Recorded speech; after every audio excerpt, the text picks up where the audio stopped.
Hello my friends, एक बार फिर से आप सभी का स्वागत है हमारी इस वीडियो में। आज की इस वीडियो में हम बात करेंगे आपके करंट अफेयर्स से रिलेटेड। जुलाई मंथ के अंदर जो कुछ ऐसे इंसिडेंसेस हुए जिनसे जुड़े हुए कुछ क्वेश्चंस आपके सामने आज हम डिस्कस कर रहे हैं। 10 क्वेश्चंस आपसे पूछेंगे, उनका जवाब आप देने की कोशिश करेंगे। लास्ट में कमेंट में आप मुझे बताएंगे कि कितने जवाब आपके सही गए। करंट अफेयर्स आप सबके लिए बहुत इंपॉर्टेंट है, सीयूईटी एग्जामिनेशन देने वाले सभी बच्चों के लिए और आपके जनरल नॉलेज के लिए पॉइंट ऑफ व्यू से तो बहुत इंपॉर्टेंट होती है। सो करते हैं शुरू। फर्स्ट क्वेश्चन की शुरुआत होती है हमारे एक मिनिस्ट्री से जुड़े हुए। अभी रिसेंटली जितने भी सीयूईटी के एग्जामिनेशन हुए उसमें कोई ना कोई मिनिस्ट्री से जुड़ा हुआ क्वेश्चन ज़रूर से पूछा गया है और मैक्सिमम कई बार होता गया है आपके जीके के अंदर मैक्सिमम मिनिस्ट्री से जुड़े हुए क्वेश्चंस इसलिए भी आ जाते हैं क्योंकि हर बार मिनिस्ट्री में कोई ना कोई नई पॉलिसी इंप्लीमेंट होती है और वही पॉलिसी आपके करंट अफेयर का बहुत बड़ा हिस्सा बन जाती है। जैसे ये अभी यहाँ पर रिसेंटली एक नई स्कीम लॉन्च की गई जिसका नाम था रिवैम्प्ड डिस्ट्रीब्यूशन सेक्टर स्कीम। इसको इंप्लीमेंट किया गया था किस मिनिस्ट्री में? अब देखो ये पूछ लिया आपसे कि कौन सी मिनिस्ट्री का ये हिस्सा रही। डिस्ट्रीब्यूशन सेक्टर स्कीम, अगर इसको थोड़ा सा समझें तो ये पावर के अंदर आपके सस्टेनेबिलिटी लाने के लिए और पावर सप्लाई को अफोर्डेबल बनाने के लिए ये स्कीम लॉन्च की गई थी ऑनलाइन प्लेटफॉर्म पे प्राइम मिनिस्टर नरेंद्र मोदी के थ्रू 30 जुलाई के आसपास। तो यहाँ पर आपको ये पता होना चाहिए कि कौन सी मिनिस्ट्री से रिलेट कर रही है। आपको ये बताना है कि स्कीम कौन सी मिनिस्ट्री से है। सिंपल सा क्वेश्चन है। ऑप्शन ए कहता है यूनियन मिनिस्ट्री ऑफ पावर, दूसरा कहता है union ministry of consumer affairs and food distribution, union ministry of new and renewable energy, union ministry of agriculture and farmers welfare. Option A, B, C, D. जल्दी से आपका answer बता दीजिए। अगर आपने ऑप्शन, राइट आंसर होगा option A. अगर आपने ऑप्शन ए चूज किया है तो आप बिल्कुल सही हैं। प्राइम मिनिस्टर नरेंद्र मोदी ने 30 जुलाई को नेशनल सोलर रूफटॉप पोर्टल पे, याद रखिएगा ये नाम, नेशनल सोलर रूफटॉप पोर्टल पे इन्होंने, प्राइम मिनिस्टर नरेंद्र मोदी ने ये RDSS जिसका मतलब था revamp distribution sector scheme launch की थी, जो कि रिगार्डिंग है आपके पावर से, जिसमें आप एफिशिएंट मैनर में अफोर्डेबल तरीके से ऑपरेट कर सकते हैं। फाइनेंशियल सस्टेनेबिलिटी लाने के लिए पावर आप यूज कर सके, डिस्ट्रीब्यूट कर सके, ये स्कीम का मेन मोटिव था। इसको लॉन्च किया 30 जुलाई को। सेकंड क्वेश्चन की बात करें, लोहतक लेक जो कि लार्जेस्ट फ्रेश वाटर लेक है इंडिया में, कहाँ पे लोकेटेड है? ये क्वेश्चन ऑलरेडी एक बार हम डिस्कस कर चुके हैं। आपको बताना है इनमें से कौन सा स्टेट है जहाँ पे ये रिलेट कर रहा है। क्या ये आसाम है, तेलंगाना है, हरियाणा है कि मणिपुर है? अगर इसका जवाब आपको पता है और आपने अगर चूज किया ऑप्शन डी तो आप करेक्ट है। मणिपुर से रिलेटेड है हमारे भारत की सबसे बड़ी फ्रेश वाटर लेक लोहतक। ये वाला क्वेश्चन अच्छा है। ये हर्पेटोफोना जो कि एम्फीबियंस एंड रेप्टाइल का एक मिक्सचर है, मतलब इसको आप ये कह सकते हो एम्फीबियंस और रेप्टाइल को आप हर्पेटोफोना भी बोल सकते हो। हर्पेटोफोना का सर्वे किया गया था और 6 प्रोटेक्टेड एरियाज में हुआ था। आपको ये बताना है कहां पर हुआ, ठीक है? ओके, सो क्या ये मुन्नार वाइल्ड लाइफ डिवीजन में हुआ, गिर नेशनल पार्क या वाइल्ड लाइफ सेंचुरी में हुआ, रणथंबोर नेशनल पार्क में हुआ या पक्के वाइल्ड लाइफ सेंचुरी में हुआ?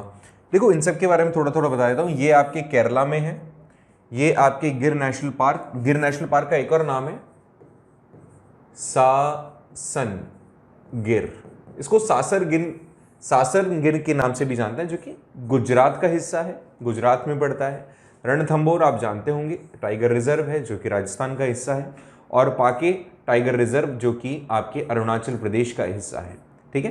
पाके टाइगर रिजर्व और रणथंबोर भी आपके टाइगर से ही रिलेटेड है। अब आपको ये बताना है कि यहाँ पर ये जो सर्वे हुआ हर्पेटोफोना का, ये आप बताएं कि कौन सी जगह पर हुआ। जल्दी से इसको करेक्ट आंसर इसका दें। अगर आपने जवाब दिया है ए तो आप करेक्ट हैं, Munnar wild life division, Kerala. अब यहाँ पे हुआ कि जब सर्वे हुआ तो सर्वे में यहाँ पे 60 एम्फीबियंस एंड 74 रेप्टाइल्स के स्पीशीज मिले, ठीक है? सो ये काफ़ी इंपॉर्टेंट रहा। ये भी आपके जुलाई लास्ट वीक का ही कंडीशन था, या आप बोल सकते हो इवेंट था। नेक्स्ट क्वेश्चन बहुत अच्छा है कि यूनाइटेड नेशन के जो सेक्रेटरी, जनरल सेक्रेटरी हैं, उनके साथ में हमारे प्राइम मिनिस्टर की अभी एक रिसेंट किसी मैटर पे बातचीत हुई। United mission personnel in which country, अभी हमारे इंडिया के साथ में डिस्कशन हुआ यूनाइटेड सेक्रेटरी जनरल के साथ में। अब वो उसके पीछे की रीज़न, पहले तो रीज़न बता देता हूँ। यूनाइटेड नेशंस क्या करती है, पीस कीपिंग फोर्स रखती है वर्ल्ड वाइड। अब जहाँ जहाँ पे ऐसा रखता है कि अटैक हो सकता है या कोई टेररिज्म जहाँ पे ज़्यादा होता है, तो वहाँ पे हर एक नेशन से कुछ लोगों को अपॉइंट किया जाता है, और वो किसके थ्रू अपॉइंटेड होते हैं, यूनाइटेड नेशन के थ्रू होते हैं। ये पीस कीपिंग फोर्सेज होती है। भारत से भी हुआ क्या था, अभी बहुत सारे लोग गए हुए हैं, तो वहाँ पे 2 लोगों का किलिंग हो गया था, 2 लोग मारे गए थे, शहीद हो गए थे। ऐसे में इंडिया ने डिस्कस किया यूनाइटेड सेक्रेटरी जनरल से। अब आपको ये बताना है कि अटैक जो हुआ था, जिसके अंदर 2 भारतीय मारे गए, भारतीय जवान मारे गए, वो कहाँ हुआ। ठीक है, अब ऑप्शन में आता है कॉन्गो, सूडान, इथोपिया या फिर श्रीलंका। अभी श्रीलंका के अंदर तो खैर ऐसा कुछ हुआ नहीं। ऑप्शन में 50-50 बता देता हूं, इन दोनों ऑप्शंस को डिलीट कर दो। अब बताओ ऑप्शन ए या फिर बी, जल्दी से। अगर आपने जवाब दिया है ए तो आप सही हैं। यहाँ पर कॉन्गो, जो कि एक सेंट्रल अफ्रीकन कंट्री है, यहाँ पे हमारे अभी रिसेंटली 2 भारतीय मारे गए। तो हमारे यहाँ से यूएन सेक्रेटरी जनरल के साथ में हमारा डिस्कशन हुआ, जो कि कौन थे, एंटोनियो गुटेरेस। एंटोनियो गुटेरेस के साथ में हमारा डिस्कशन हुआ।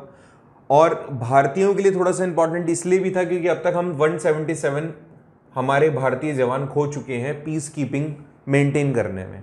तो ये काफ़ी एक ऐसा मुद्दा था जिसके अंदर हमें ज़रूरत थी बात करने की, हमारे लोगों की सिक्योरिटी के पॉइंट ऑफ व्यू से। तो 177 इंक्लूडिंग दीज 2 हमने लोगों को खोया है वर्ल्ड की पीस को मेंटेन करने में, और ये रिसेंटली अभी हुआ कॉन्गो, जो कि एक सेंट्रल अफ्रीकन कंट्री है, उसके अंदर। Next, as per the election commission, youngsters ने अटेंड किया है कितने ईयर्स के लिए। मतलब इसने ये पूछने की कोशिश की है कि अगर आपको आपका इलेक्शन वोटर आईडी कार्ड बनाना है तो अब यंगस्टर्स कौन सी एज में उसे अप्लाई कर सकते हैं। ठीक है, कौन सी एज में आप अप्लाई कर सकते हो। इज इट 15, 16, 17 और 18। अब तक क्या होता है, आपको 18 साल का होना चाहिए अगर आपको वोट डालना है तो। और वोट डालने के अंदर 18 साल के आप हो जाओगे, वोट डालोगे तो आपको आईडी कार्ड तो होना ही चाहिए आपके पास, वोटर आईडी कार्ड। ठीक है, वोटर आईडी कार्ड। अब हुआ क्या, इसने बोला कितना कर दिया गया है एडवांसली, तो ऑब्वियसली ये होगा 17 ईयर्स। 18 साल के तो होंगे ही, तो 18 साल तो नहीं होगा, एडवांस में या तो ए, बी या सी होना चाहिए था। इसको 17 कर दिया गया है, आपको दिमाग में रखना है। नेक्स्ट क्वेश्चन की बात करें, यहां पे क्वेश्चन इसने पूछा कि which city was the host of first all India district legal service authority meet. यहां पर क्या हुआ, डिस्ट्रिक्ट लीगल सर्विस अथॉरिटी, यहां पे DLSAs, जितने भी DLSAs है उनका एक मीट हुआ है। अब वो मीट इसने बताया, उसमें होगा क्या, उसमें आप डिस्ट्रिक्ट लेवल पे जो लीगल सर्विस अथॉरिटीज हैं वो मिलेगी, डिस्कशन करेगी अपने अपने सेक्टर्स में। अब वो उन सभी को एक जगह बुलाया गया, एक प्लेटफॉर्म पे बुलाया गया। न्यू दिल्ली, अहमदाबाद, वाराणसी या पुणे, इनमें से एक जगह पर बुलाया गया था। अब आपको ये बताना है कि वो कहाँ बुलाया गया था। ठीक है, एंड इसके अंदर बहुत ही सिंपल सा अगर मैं आपको क्लियर आउट करूं तो यहां पर मेन मकसद इनका यही है कि सारे लोग मिलकर के जो छोटे जितने भी ऐसे इश्यूज होते हैं जहां पे हमें जरूरत होती है लीगल सर्विसेज को और पुख्ता बनाने की, सो वो चीज डिस्कस की जाती है। तो यहां पर ये जो DLSAs हैं, ये टोटल कितने हैं पहले तो ये समझना जरूरी है। तो दे आर 676। ये टोटल पूरे भारत के अंदर जितने भी डिस्ट्रिक्ट्स हैं तो 676 DLS हैं। अब ये DLSAs क्या करते हैं, मैंने आपको बताया लीगल अथॉरिटीज हैं, लीगल सर्विसेज देते हैं। अब इसमें आपको ये बताना है कि कौन सा स्टेट था जिसने होस्ट किया। अब यहां पर कौन सी सिटी है, अब सिटी बोल दो या फिर स्टेट बोल दो या यूनियन टेरिटरी बोल दो, राइट आंसर तो आपका इसका क्या है, दिल्ली है। तो दिल्ली के अंदर इन सबको बुलाया गया था। अब समझना एक और चीज, दिल्ली ने इसको होस्ट किया, बट ये ऐसा नहीं था कि केवल दिल्ली ही होस्ट करता है, और भी बहुत सारे जगह ऐसा हुआ है जहां पर ये मीट होती रहती है। आपको पहले तो ये नंबर याद रखना है, पूरे भारत के अंदर 676 लोग हैं, स्टेट्स डिस्ट्रिक्ट्स हैं। इसके अलावा एक और चीज जो जानना जरूरी है आप सभी के लिए, that you need to learn. पहले तो मुझे ये बता दो कि कितने डिस्ट्रिक्ट्स हैं पूरे भारत में। अगर 676 पूरे DLSAs हैं तो पूरे डिस्ट्रिक्ट्स कितने हैं वो बताओ भारत में। अगर आपको नहीं पता तो डिस्क्रिप्शन बॉक्स में एक लिंक दे रहा हूं, उसमें देख लेना, हमने शॉर्ट बना रखा है ऑलरेडी, और इसका आंसर तुम्हें मिल गया होगा। चलो नेक्स्ट क्वेश्चन पे बढ़ते हैं। नेक्स्ट था कि लूलो रोज, जो कि एक rare 170 carat pink rough diamond है, डिस्कवर किया गया है कौन सी कंट्री में। लूलो रोज मतलब आपको दिख भी रहा होगा यहां पे, ये डिस्कवर किया गया, आपको बताना है। ओहो, ये तो आंसर पहले ही आ गया। चलो एक सेकेंड, इसको फिर से देखते हैं, बता देता हूं चलो इसके बारे में। ये अभी 170 कैरेट का है। 170 कैरेट, अगर मैं कैरेट की बात करूं तो बहुत सारे बच्चों को अभी तक नहीं पता होगा कि 1 carat is equals to 0.2 grams, ठीक है। और इसको आप ये भी कह सकते हो कि 200 मिलीग्राम्स होते हैं 1 कैरेट में। तो 170 कैरेट का, अब जैसे कोई भी बहुत ही वैल्यूएबल अगर कोई ऐसी चीज होती है लाइक गोल्ड है या फिर डायमंड है, तो उसको कैरेट में ही हम वेट करते हैं, ठीक है। तो उसके वेट के पॉइंट ऑफ व्यू से अगर आप 170 को फिर मल्टीप्लाई कर लीजिएगा 0.2 से, तो आपको पता चल जाएगा। तो ये मिला है अभी अंगोला में। ये आपके सेंट्रल अफ्रीकन कंट्री है, सेंट्रल अफ्रीकन कंट्री है। सॉरी आप इसका जवाब नहीं दे पाए, ठीक है। तो ये थोड़ा सा ध्यान रखना। अब लूलो रोज इसका नाम है, चलो कोई बात नहीं। इससे एक और चीज मुझे याद आ रही है, अभी लुलु मॉल याद है, काफी फेमस है अभी। ये यूपी के अंदर लखनऊ के अंदर एक मॉल खुला था रिसेंटली, जो कि एशिया के अंदर one of the largest malls में से एक है, एंड नो डाउट काफ़ी फेमस भी है। तो वहाँ पे भी कुछ कंट्रोवर्सीज भी चल रही है, लेकिन आपको ये याद रखना है ये कहाँ पर है, अगर क्वेश्चन आ जाता है तो ये आपके यूपी लखनऊ, ठीक है। नेक्स्ट क्वेश्चन पे बात करते हैं। The craft village scheme is an initiative of which union ministry. मैंने फिर कहा मिनिस्ट्री से जुड़ा हुआ क्वेश्चन एक और बार देखने को मिलेगा। अभी क्राफ्ट विलेज स्कीम के बारे में थोड़ा सा समझ लो। क्राफ्ट विलेज स्कीम रिलेट करता है लोगों को टेक्सटाइल को टूरिज्म से जोड़ने के लिए, टेक्सटाइल्स को टूरिज्म से जोड़ने के लिए। अब इनमें से कौन सी मिनिस्ट्री का ये स्कीम होगा, तो ministry of textile, ministry of home affairs, ministry of culture और MSME। अब मैंने आपको कहा कि आप टेक्सटाइल से टूरिज्म को बढ़ावा देंगे, तो रिलेट कर रहा है ऑप्शन ए, तो ऑप्शन ए ही करेक्ट होगा इसका आंसर। नेक्स्ट क्वेश्चन पे अगर बात करें, okay, who is the head of task force recent अब setup by the central to monitor monkeypox situation in India. आपको ध्यान होगा अभी रिसेंटली एक और बीमारी है जिसमें ये वायरस से होने वाली बीमारी है, जिसमें होता क्या है, शरीर पे बहुत बड़े बड़े जैसे चिकन पॉक्स में होता है ना, बहुत बड़े बड़े ऐसी फुंसी टाइप हो जाती है, उसमें पानी हो जाता है, ऐसा ही इसमें भी होता है, बहुत बड़े बड़े दाने हो जाते हैं। यहाँ फोटो में देखो इस तरह से। तो होता क्या है अल्टीमेटली, यहाँ पर भारत में इसकी सिचुएशन क्या है उसको देखने के लिए यहाँ पर एक व्यक्ति को हेड बनाया गया है। अब आपसे ये पूछ रहा है कि वो कौन है। Option A VK Paul, option B Amitabh Kant, option C Mansukh Mandaviya और ऑप्शन डी भारती पवार। अब इसमें अगर आपको नहीं पता है तो थोड़ा सा मैं बता देता हूं। इसके जो हेड बनाए गए हैं वो है VK पॉल। हो सकता है ऑप्शन बी के साथ भी बहुत सारे लोग जा रहे हो, नीति आयोग से रिलेटेड हो सकते थे वो। तो VK पॉल, जिनका नाम है विनोद कुमार पॉल, इनको हेड बनाया गया है। एंड अमिताभ कांत जो कि नीति आयोग के CEO थे पहले, अब नहीं है, CEO ऑफ नीति आयोग, ठीक है, नीति आयोग के CEO हुआ करते थे, अब नहीं है। इसका राइट आंसर है VK पॉल, ठीक है। अभी कौन है CEO नीति आयोग के, याद रखना परमेश्वरन अय्यर, ठीक है, परमेश्वरन अय्यर इनके CEO हैं, किसके, नीति आयोग के। मार्च 5B रॉकेट क्रैश लैंड हुआ इंडियन ओशन में, ये कौन सी कंट्री के थ्रू लॉन्च किया गया था। लॉन्ग मार्च B5 rocket, USA, China, Russia, Israel. आज की सिनेरियो को देखते हुए बहुत सारे बच्चे या तो USA के साथ जाएंगे या रशिया के साथ जाएंगे। ये दोनों ही आंसर गलत हैं, 50-50 कर दिया है, इन दोनों में से राइट आंसर बताएं। अब कोई चीज़ लॉन्च की गई क्रैश हो गई तो ऐसी चीज़ें तो कहाँ बनती है, चाइना में बनती है। तो इसका राइट आंसर कौन सा है, चाइना में। ये भी जुलाई का क्वेश्चन था। अब देखो ये हुआ कहाँ है, ये हुआ है इस जगह पर,